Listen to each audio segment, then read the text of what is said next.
Was there a moment specifically in Grow School or even through the evening that kind of hit you the hardest that maybe you weren't expecting? Well, the log hit me pretty hard. I was pretty bad at the log.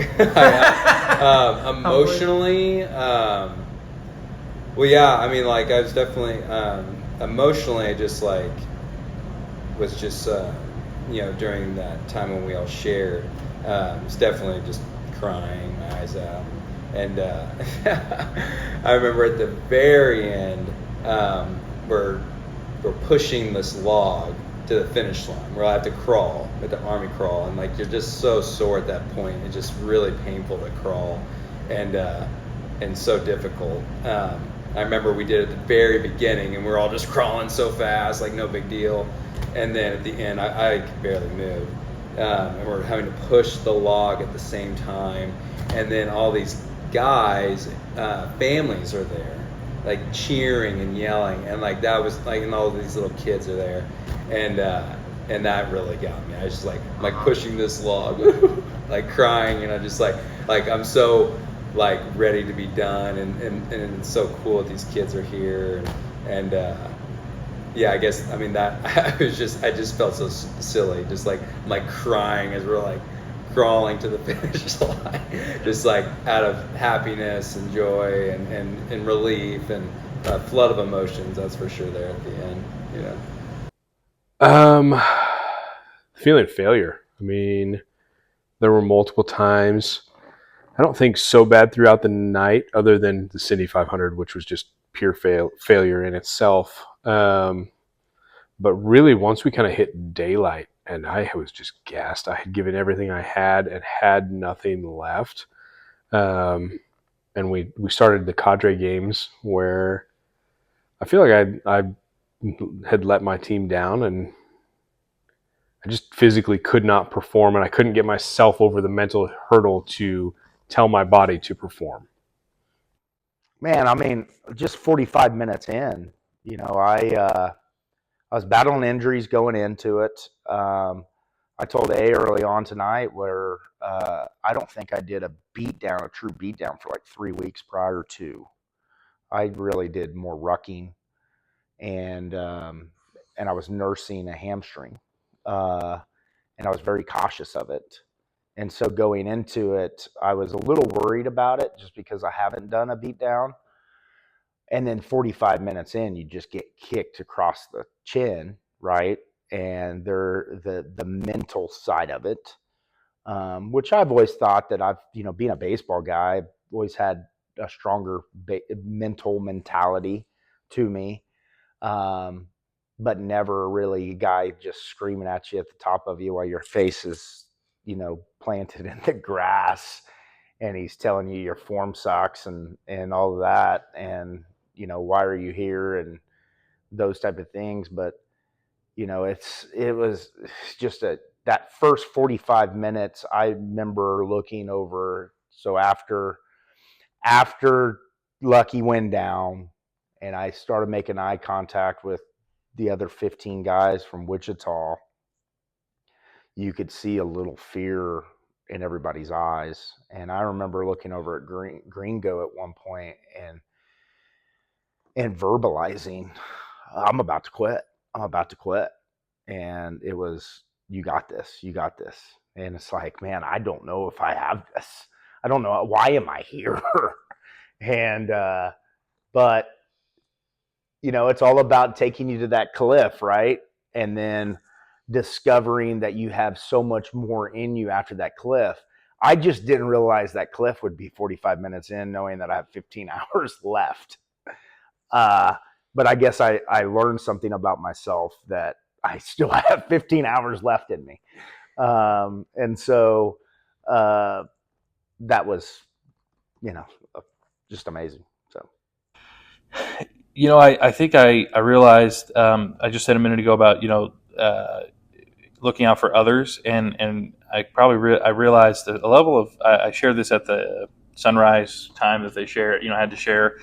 But when you focus on yourself and your own pain and frustration, you tend to get discouraged and even want to give up. And so by focusing on team goals and needs of others, that will help you get through. And just the desire to not let the team down, and to make the rest of the guys proud, or to support the group. And that carries over, I think, into into your life with your other kinds of relationships, whether it's the workplace or home, or within your F3 here at home, here in your home AOs.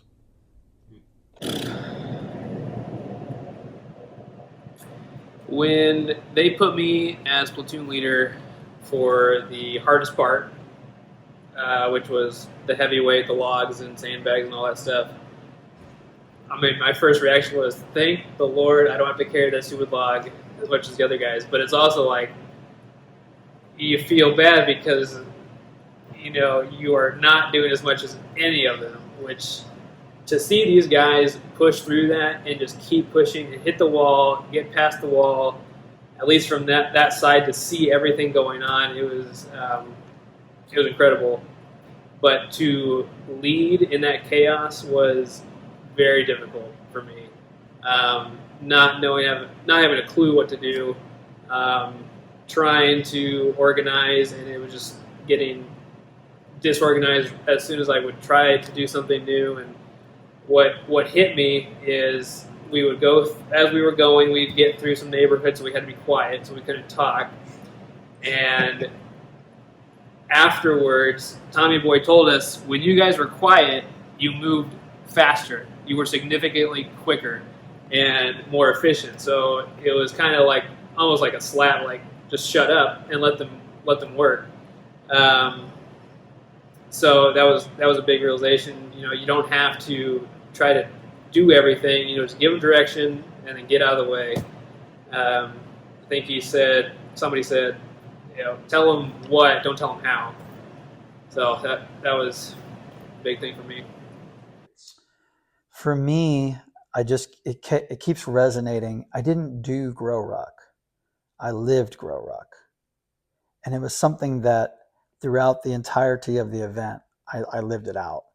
And what does that mean, right? So to me, it means I showed up, I engaged, I was present.